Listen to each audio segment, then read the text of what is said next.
ओम नमः शिवाय। शिवजी सदा सहाय। ओम नमः शिवाय। गुरुजी सदा सहाय। गुरुजी के चरणों में कोटि कोटि नमन। जय गुरुजी संगत जी। कैसे हैं आप सभी? स्वागत है आपका फ्रेग्रेंस ऑफ गुरुजी चैनल पर और मैं हूं आपके साथ मनीषा।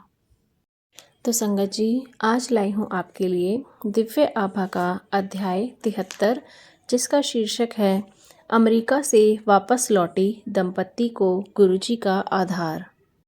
और यह सत्संग है मीरा एवं अनिल जौहर जी का, जो कि गुड़गांव से हैं। तो चलिए संगत जी, शुरू करते हैं। जौहर परिवार न्यूयॉर्क में 5 वर्ष रहने के बाद भारत लौटा था। उनकी वापसी के बाद अनेक बाधाएं आईं। घर लौटना इतना रोमांचक नहीं था जितनी उन्होंने आशा करी थी। मीरा जौहर को ऐसे समय पर किसी सलाहकार के न होने का अत्यंत दुख था, किंतु यह सब अगस्त 2006 में परिवर्तित हो गया। कुछ समय से उनके पड़ोस में रहने वाले भाटिया परिवार के सदस्य, जो उन्हीं की भांति भूमि भवन के व्यवसाय में थे, उनको मात्र गुरुजी से संबोधित होने वाले व्यक्ति से मिलने को बार बार कह रहे थे। अनिल जौहर असमंजस में थे कि क्या करें। फिर एक शाम को उन्होंने गुरुजी के पास जाने का निश्चय कर लिया। भाटिया परिवार के साथ घर से निकलते हुए मीरा को अपने 8 वर्षीय जुड़वां बच्चों की चिंता थी, क्योंकि वह उनको अकेले छोड़कर जा रहे थे। भाटिया परिवार के कहने पर कि उन्हें चिंता करने की आवश्यकता नहीं है, मीरा ने अपने पति को विश्वास बनाए रखने के लिए कहा। मीरा के मधुमेह रोग से भाटिया परिवार अनभिज्ञ था। उन्होंने कहा था कि वहाँ पर चाय या लंगर ग्रहण ना करना मूर्खता होगी। इस प्रकार मन में अनिश्चितता लेकर जौहर दंपति एम्पायर स्टेट में गुरुजी की संगत में पहुँचे। मीरा ने चाय प्रसाद और फिर लंगर, जिसमें लड्डू भी थे, ग्रहण किया। पवित्र भोजन के पश्चात उसके पेट में पीड़ा होने लगी। उसने यह अगले 1 घंटे तक सहा। जब उनकी आज्ञा लेने का समय आया तो गुरुजी बोले, आया करो, ऐश करो। एम्पायर स्टेट के बाहर आकर भाटिया परिवार ने उनको बताया कि वह अत्यंत भाग्यशाली हैं। गुरुजी ने उनके पहले दर्शन पर ही उनसे बात करी। श्रीमती जौहर को यह बात रास नहीं आई। वह अपने पेट में हो रही पीड़ा के बारे में सोच रही थी कि उससे कब मुक्ति मिलेगी। वह रात भर सो नहीं सकी और उसके मन में यही विचार घूमते रहे कि क्या वास्तव में वह किसी अति विशिष्ट स्थान पर गए थे। प्रातः उठकर जब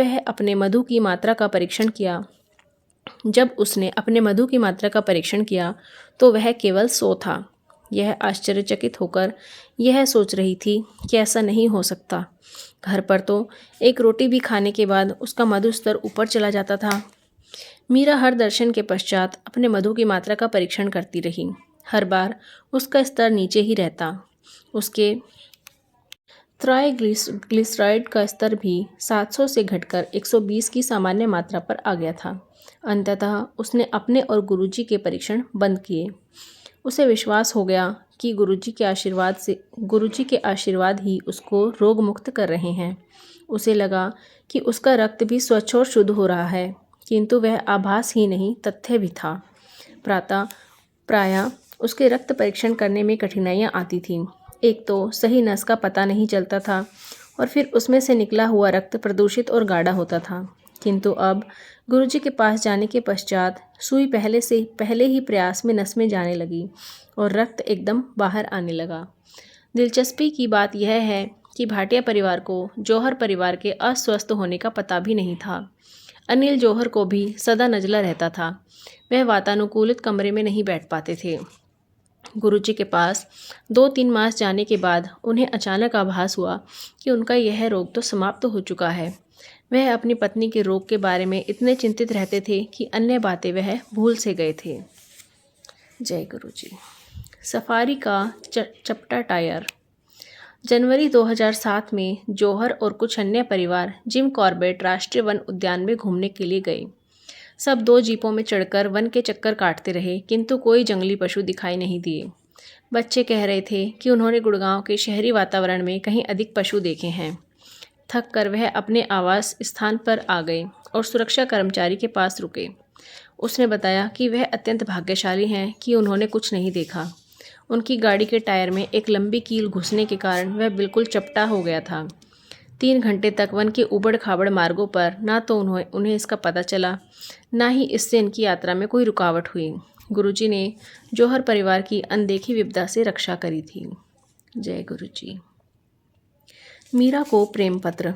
जौहर युगल को गुरुजी के पास जाते हुए कुछ समय बीत गया था जब मीरा को एहसास हुआ कि गुरुजी उसे मिसेज मीरा कहकर संबोधित करते हैं, जबकि अन्य महिलाओं को वह आंटी कहकर पुकारते हैं।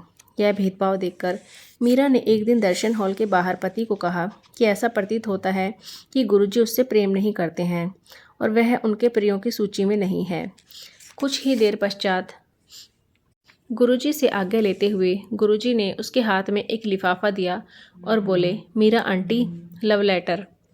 सर्वज्ञाता गुरुजी ने अपने भक्त के मन की बात जान ली थी।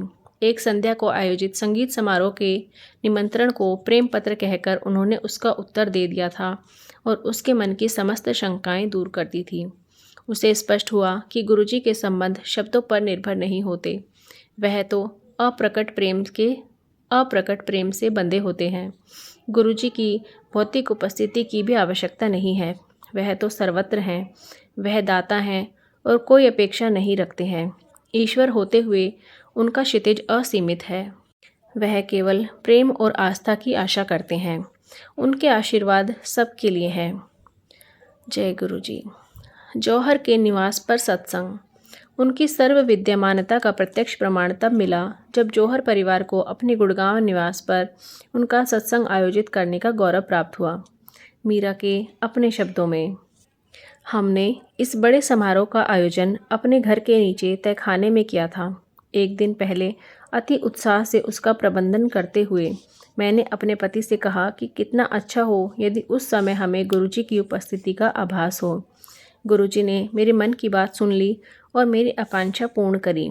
यद्यपि समारोह का समय 5:30 से 7 बजे का था, कुछ अनुयायी 4:25 पर ही पहुंच गए।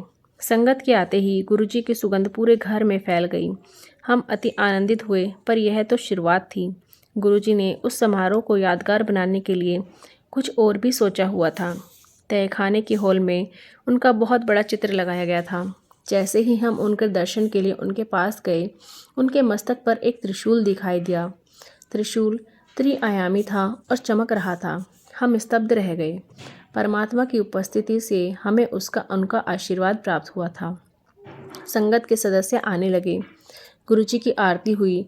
सबने सत्संग में प्रेम से भाग लिया। लंगर के उपरांत भक्त जाने लगे। देर शाम को जब कुछ ही लोग बचे थे, हमने एक और अचंबा देखा। निवास के भूमि तल पर गुरुजी के एक अन्य चित्र पर एक अति मनोरम शिवलिंग उभरा। यह एक अन्य अविस्मरणीय पल था। हे भगवान, हे गुरुजी, हम पर सदा अपनी कृपा बनाए रखना और सदा सुमार्ग दिखाना। जय गुरुजी। अनंतम अनंतम शुक्राना गुरुजी। तो संगत जी, कैसा लगा आज का अध्याय? कमेंट करके ज़रूर बताइएगा।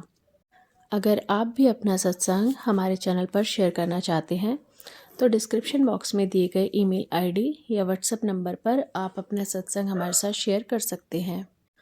चलिए संगत जी, अब करते हैं मंत्र जाप। आप भी कीजिए मेरे साथ। ओम नमः शिवाय, शिवजी सदा सहाय।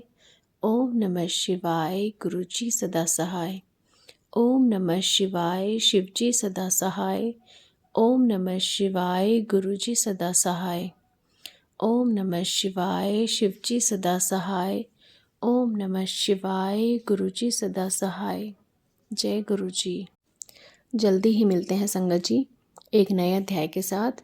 तब तक सभी अपना ख्याल रखिए। गुरुजी की कृपा सब पर बनी रहे। जय गुरुजी।